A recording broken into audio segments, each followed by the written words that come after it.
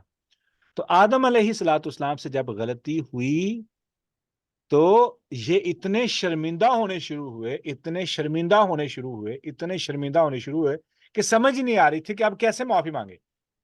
تو اللہ رب العزت نے اس کے لیے جو الفاظ استعمال کیے، فَتَلَقَّىٰ آدَمُ مِن رَبِّهِ، یہاں پہ کیوں نہیں آیا فَعَلِمَ آدَمُ مِن رَبِّهِ یا تعلم آدم من ربه، آدم نے سیکھ لیے، تعلم علم کا اب کیوں نہیں استعمال ہوا، یہاں پہ فتلقا کیوں آیا ہے، فتلقا۔ یہ ہم سیکھیں گے جب ہم اس آیت کی تفسیر میں جائیں گے، تو میں ان چیزوں کو میں پہلے ڈسکس کروں گا تو ساری دلچسپی اس آیت پہ پہنچنے پہ مزہ خراب ہو جائے گا۔ it's so interesting، اتنا مزہ ہے، اتنی پاورفل چیز ہے کہ I just want to keep that thing for especially for that آیا۔ اب کیا ہوا کہ آدم علیہ الصلوۃ والسلام نے جب ان کا امتحان ہوا، ٹھیک ہے، ان سے غلطی ہوئی، انہوں نے اپنی غلطی کو تسلیم کیا، غلطی کو تسلیم کرنے کے بعد اتنے شرمندہ ہوئے کہ اللہ رب العزت نے پھر اس شرمندگی کا خیال کرتے ہوئے آدم علیہ الصلوۃ والسلام کو باقاعدہ طور پر دعا سکھائی، جس کے ذریعے پھر انہوں نے معافی مانگی اور اللہ رب العزت نے ان کی معافی کو قبول کر لیا۔ اچھا، تو اب ہے ہمارے پاس اگلا پوائنٹ، وہ کیا ہے؟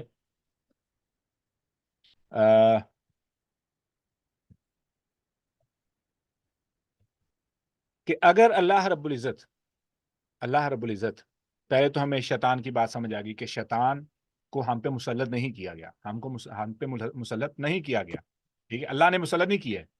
اب ہوا کیا، جب اس بندے نے اس شیطان نے اللہ رب العزت کی مخالفت کی، اللہ رب العزت کی مرضی کے خلاف گیا، تو اس وقت یہ بولا کہ اللہ رب العزت جب کہا کہ فخرج منہا، کہ تم کو ایسا نہیں کرنا چاہیے تھا، تم نے اپنے مالک کے ساتھ ایسا کیوں کیا، تمہیں اس کے ساتھ کیا غرض تھی، ٹھیک ہے۔ اور یہ ساری باتیں اللہ رب العزت کو ڈسکس کرنے کی ضرورت نہیں ہے، بیان کرنے کی ضرورت نہیں ہے، لیکن سمجھ آ رہی ہے کہ بات ایسے ہوئی ہوگی جب اللہ رب العزت کہہ رہے ہیں کہ میں نے تجھ سے بات کی تھی، میں نے تجھے حکم دیا تھا، اذ امرتک، تو نے سجدہ کیوں نہیں کیا جب میں تجھے حکم دے رہا ہوں۔ تو اس کا مطلب اللہ رب العزت یہاں پہ خفا نہیں ہے، بلکہ اس سے بڑے پیار سے بات کریں، ٹھیک ہے۔ تو اس کا مطلب ہے کہ اللہ رب العزت نے شیطان کو جو ہے نا اسپیشل پروٹوکول ابلیس کو پروٹوکول دے رکھا ہے یہاں پہ، ٹھیک ہے۔ اسی بنا پر تو یہ ابھی بھی اندازہ لگا لیں کہ کتنا وہ مشرک گھٹیا ہو سکتا ہے، کتنا وہ مشرک گھٹیا ہو سکتا ہے کہ وہ اللہ رب العزت سے نہ مانگے، اللہ رب العزت سے نہ مانگے، اور اندازہ لگائیں شیطان کا کہ اس کو اپنے رب پہ اتنا یقین اور وشواس نہیں، یقین ہے، ٹھیک ہے، کہ اللہ رب العزت کے ساتھ بغاوت کرنے کے بعد بھی اللہ سے مانگ رہا ہے، اور اللہ رب العزت پھر بھی اس کی قبول کر رہے ہیں، اور یہاں پہ گھٹیا مسلمان لوگ ہیں کہتے ہیں اللہ تعالیٰ ہماری نہیں سنتا، اتنے بیمار ہیں، کیا بولوں، اتنے مفلوج ہیں علمی طور پر، ذہنی طور پر، وہ سمجھتے ہیں کہ خدا ان کی نہیں سنتا۔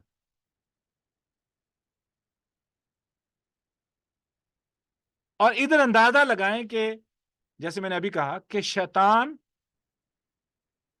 جس کو اللہ رب العزت کہہ رہے ہیں کہ تو نکل جا، تو گھٹیا لوگوں میں سے ہے، تو رجیم ہے، تو مردود ہے، تجھے رد کر دیا گیا ہے، ٹھیک ہے، تو راندہ درگاہ ہے، ٹھیک ہے، تیری کوئی اوقات نہیں ہے، تیرے لیے اب کوئی معافی نہیں ہے، ٹھیک ہے۔ تو کافروں میں سے ہے، کافروں کو. اور اس نے کہا کہ انذرنی الی یوم یبعثون. اب یہ مانگ رہا ہے، اللہ سے مانگ رہا ہے کیا؟ یا اللہ مجھے مہلت دے قیامت تک. کیا یہ اللہ تعالیٰ انسان کے گلے میں ڈال رہے ہیں شیطان؟ نہیں. کیا اللہ رب العزت نے یہ پلان کیا تھا کہ شیطان کو ایسے کرنا ہے؟ نہیں. اللہ رب العزت کو علم تھا بس کہ ایسا ہوگا. اللہ رب العزت، اگر میں یہ کہوں، دیکھیں یہی پوائنٹ ہے جو کنفیوز کرتا ہے لوگوں کو. یہاں پہ آ کے وہ تقدیر میں آ کے لائن سے اتر جاتے ہیں. علم کیا ہے؟ عالم الغیب و شہادہ، یا عالم الغیب و شہادہ، اور یا یعلم ما بین ایدیہم وما خلفہم سے کیا مراد ہے؟ اللہ رب العزت کے پاس علم غیب ہے، جیسے اس کو ماضی کے بارے میں سب یاد ہے، ماضی کے بارے میں سب کچھ معلوم ہے، ایسے ہی اس کو مستقبل کے بارے بھی معلوم ہے، مستقبل کے بارے میں بھی سب معلوم ہے. کیوں؟ وہ عالم الغیب ہے. اب شیطان نے کیا کیا؟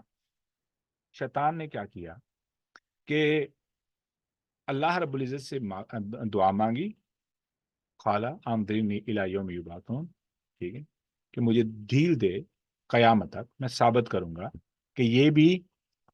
اچھا یہاں پہ جو شیطان کہہ رہا ہے نا کہ ولا تجد اکثرہم شاکرین، کہ یہ میں اس بات کا چیلنج کرتا ہوں کہ تو ان میں سے اکثر لوگوں کو شکر کرنے والا نہیں پائے گا. یہ ہے شیطان کی محنت کا نتیجہ. اگر میں شکوے بہت کرتا ہوں، شکایتیں بہت کرتا ہوں، نہ شکرہ بہت زیادہ ہوں، کسی چیز کی قدر نہیں کرتا، تو سمجھ لیں کہ شیطان مجھ پہ مسلط ہے اور شیطان کامیاب. اگر آپ کو زندگی میں اچھائی نظر نہیں آتی، خیر نظر نہیں آتی، بھلائی نظر نہیں آتی، سب پریشانیاں ہی نظر آتی ہیں، سب دکھ ہی نظر آتے ہیں، آپ کو کوئی خیر نظر نہیں آ رہی، تو سمجھ لیں آپ شیطان کے حملے میں اس قدر نیچے گر چکے ہیں، یعنی اس کے اس قدر قابو میں آ چکے ہیں کہ اس نے ساری خیر آپ کی آنکھوں کے سامنے سے، آپ کے دماغ کے سامنے سے ہٹا دی ہے، اور آپ کو شکووں سے بھر دیا کہ آپ کو اپنے سانس لینے پہ بھی شکوہ ہے. مجھے سانس لینے میں دھول محسوس ہوتی ہے، یہ دیکھیں یہ گرمی بہت زیادہ ہے، یہ سردی بہت زیادہ ہے، یہ بہت زیادہ ہے، یہ بہت کام ہے. ہر وقت کسی نہ کسی چیز پہ اعتراض. مجھے یاد ہے ہماری کلاس میں ایک دوست تھا، یعنی 5-6 سال کے وقت گزارنے کے بعد سب لوگ اسے یہی کہتے تھے کہ تمہارے منہ سے زندگی کے کسی بھی موضوع کے بارے میں شکوہ نہیں سنا. نہ تو نے کبھی گرمی کی شکایت کی، نہ تو نے کبھی سردی کی شکایت کی، نہ تو نے کبھی سونے کی شکایت کی، نہ تو نے کبھی جاگنے کی شکایت کی، ایون کہ نہ تو نے کبھی بھوک اور پیاس کی شکایت کی کہ مجھے بھوک لگی یا مجھے پیاس لگی. یو نیور سے any thing negative about any thing. یہ کیسے ہے؟ اس نے کہا کہ مجھے جب پیاس لگتی مجھے محسوس نہیں کہ مجھے پیاس لگی، تو میں تجھے کیوں بتاؤں؟ اللہ تعالیٰ مجھے صلاحیت دی اٹھ کے پانی پی لوں، بس میں پی لیتا. میں کیوں کہوں کہ مجھے پیاس لگی؟ میں کیوں شکوہ کروں؟ اور ساری کلاس یہ سن کہ یہ بھی تجھے شکوہ لگتا ہے کہ مجھے پیاس لگی، پیاس یہ تمہیں شکوہ لگتا ہے؟ اس نے کہا ہاں، میں کیوں کسی کو بتاؤں مجھے پیاس لگی، یہ میری کمی ہے، مجھے ضرورت ہے، میں اپنے رب سے کلام کروں. یہ شکوہ میرے رب کے ساتھ ہے، یا اللہ مجھے پیاس لگی، پانی کا انتظام کرنا، اگر نہیں ہے میرے پاس تو بات ختم. میں کیوں لوگوں سے کہوں کہ I'm thirsty. Can they provide me water if it's not there? کیا وہ مجھے پانی مہیا کر سکتے ہیں اگر نہ ہو؟ اللہ رب العزت نے فرمایا نا وہ سورہ ملک کی آخری آیت میں کہ کون ہے جو پانی لے کے آئے گا اگر میں خشک کر دوں، ٹھیک ہے، اٹھا دوں. میرا تو شکوہ پانی کی پیاس کے ساتھ بھی میرا آپ کے ساتھ، بھوک کا بھی رب کے ساتھ، گرمی کا بھی رب کے ساتھ، سردی کا بھی رب کے ساتھ، بیماری کا بھی رب کے ساتھ ہے، ہر چیز کا شکوہ میرے رب کے ساتھ ہے. مجھے کیا ضرورت ہے لوگوں کو خدا سمجھنے کی؟ They can't do nothing for me. اس نے یہ سمپل، وہ میرے لیے کچھ بھی نہیں کر سکتے، کچھ بھی نہیں کر سکتے، تو میں کیوں اپنی زبان لوگوں کے سامنے ہلا کے اپنے ایمان کو شک میں ڈالوں؟ اللہ اکبر. اس نے کہا انما اشکو بثی وحزنی الی اللہ، میری شکوے شکایتیں، میری پریشانیاں، حزنی، انما اشکو بثی، بے بسی، میری کمزوری، میری پریشانیوں کا سارا جو محور ہے یا جو ٹھکانہ ہے وہ اللہ رب العزت کی ذات ہے. میں اپنے رب سے شیئر کرتا ہوں. یہاں پہ جوتوں کا شکوہ، یہاں پہ کپڑوں کا شکوہ، یہاں پہ کھانے کا شکوہ، یہاں پہ مرچ کا شکوہ، یہاں پہ پانی کا شکوہ، یہاں پہ نمک کا شکوہ. کون سی چیز پہ شکوہ نہیں کیا جاتا؟ اور ہم اوپر سے اپنے آپ کو کیا بولیں. خیر، تو آدم علیہ الصلوۃ والسلام کو شیطان نے جب پھسلانا چاہا تو اس نے پھسلا کر کے، یعنی اللہ تعالیٰ کی نافرمانی کر لی ہے. اللہ رب العزت سے دعا مانگی، جو میں پوائنٹ بتا رہا تھا. دعا مانگی اللہ رب العزت سے، اللہ رب العزت نے اس کی دعا کو سن لیا. کہ اندازہ لگا لیں کہ وہ جاتے ہوئے رب سے اتنی لمبی ایک چیز مانگی ہے، اتنی لمبی زندگی اور اتنا لمبا اختیار مانگا ہے، اتنی پاورفل چیز مانگی کہ اللہ رب العزت نے اسے کہا کہ نہیں، میں نہیں تجھے دے رہا. امیجن کریں کہ ایک بادشاہ ہو اور اس کا وزیر انتہائی باغی اور نافرمان ہو، اور وہ بادشاہ کے پاس جانے سے پہلے کہے کہ مجھے فلاں سلطنت ساری مجھے دے دو، اور وہ بادشاہ کہ لے لے کیونکہ وہ بادشاہ میں نے تیرے خلاف استعمال کرنی ہے، اور وہ کہ لے لے. اور اوپر سے ہم خدا کے بارے میں شکوہ کریں. Is that not a ظلم؟ یہ اللہ کے خلاف ظلم نہیں ہے کہ وہ کتنا. اب یہاں پہ لفظ آپ کو رب سمجھ آ رہا ہوگا، یہاں پہ لفظ رحیم سمجھ آ رہا ہوگا، یہاں پہ وہ لفظ رحمان سمجھ آ رہا ہوگا جو ہم نے سورہ فاتحہ کی تفسیر میں سمجھا تھا، کہ وہ اتنا عنایت کرنے والا، اتنا عطا کرنے والا، اتنا عطا کرنے والا، اتنا پیار کرنے والا، اتنی کیا بولوں، اتنی محبت و حیا و قدر کرنے والا انسان کی، اپنی مخلوق کی کہ باغی سے باغی بھی اگر ہاتھ اٹھا کے مانگے تو اسے خالی نہیں جانے دیتا. وہ کون تھا؟ شیطان تھا. اور یہاں پہ ہمارے 2 نمبر ملاؤں نے ایک صدیوں کی محنت سے نسلیں تیار کی ہیں جن کا یقین ہے کہ رب نہیں سنتا. اور یہاں پہ ابلیس ہے، کفر کے بعد بغیر وسیلے سے رب سے مانگ رہا ہے، رب پھر بھی سن رہا ہے.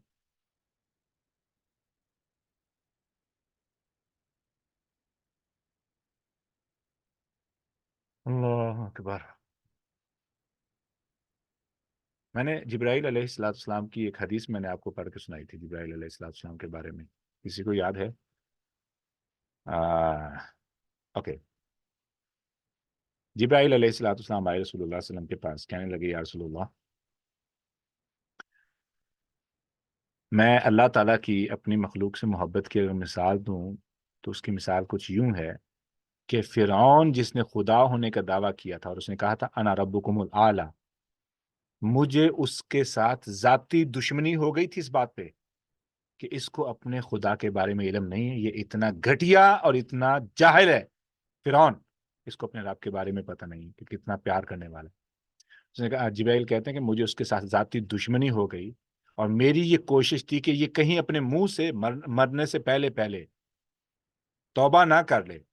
میں چاہتا ہوں کہ یہ اللہ کی سزا سے سفر ہو، اسے جہنم میں جلنا پڑے. کیوں؟ اس نے اپنے آپ کو رب ہونے کا دعویٰ کیا اور اسے پتہ نہیں کہ رب کون ہے. تو یہ جب ڈوب رہا تھا تو مجھے اس بات کی فکر تھی کہیں ڈوبتے ہوئے یہ ایمان تو لے آیا، اس نے کہہ دیا کہ میں ایمان لاتا ہوں، ابھی تک اس کے منہ سے یہ بات نہیں نکلی یا اللہ مجھے معاف کر دے. جیسے ہی یہ بول دے گا تو اللہ تعالیٰ اسے بھی معاف کر دیں گے. تو میں یہ کر رہا تھا کہ میں اس کے منہ میں ریت ٹھونس رہا تھا دریا کی، تاکہ اس کے منہ سے یہ بات نہ نکل جائے، یہ کفر کی حالت میں مرے تاکہ یہ سزا دیکھے، اپنے رب ہونے کے دعوے پہ سزا بھگتے. اس کو پتہ نہیں ہے اس نے کتنی عظیم ذات کی گستاخی کر رہی ہے. اگر اس کو معافی مل گئی تو اس کو اس قدر احساس نہیں ہوگا کہ اس نے کتنا بڑا ظلم کر رکھا تھا اپنی زندگی میں، کہ لوگوں کو یہ کہتا تھا کہ میں رب ہوں. اور وہ رب اتنا معاف کرنے والا ہے کہ اگر فرعون بھی ڈوبتے ہوئے بھی کہہ دیتا کہ مجھے معاف کر دے، یہ لفظ بول دیتا تو اللہ تعالیٰ اسے معاف کر دے. اچھا جی، اب واپس آتے ہیں. ہمارا اگلا جو پوائنٹ ہے وہ ہے اللہ اکبر، کہ فرشتوں نے قالو اتجعلوا، انہوں نے کہا کہ کیا آپ بنائیں گے، سوری اس سے پہلے ہم اس طرف جائیں کہ جب اللہ رب العزت پہلے سے ہی جانتے ہیں کہ جہنم میں کس نے جانا ہے، جنت میں کس نے جانا ہے، تقدیر میں یہ لکھ دیا گیا ہے، تو اس میں میرا کیا قصور؟ اس میں میرا کیا قصور؟ اس کو سمجھنے کے لیے نا 2 مثالیں میں دوں گا۔ ٹائم ہو گیا، ٹائم ہو گیا، بریک لینی پڑے گی، اگلی کلاس کا حرج ہوتا ہے۔ چلو یہاں پہ ہم بریک لیتے ہیں انشاءاللہ، اسی پوائنٹ کو آگے لے کے چلیں گے۔ یہاں تک کوئی سوال؟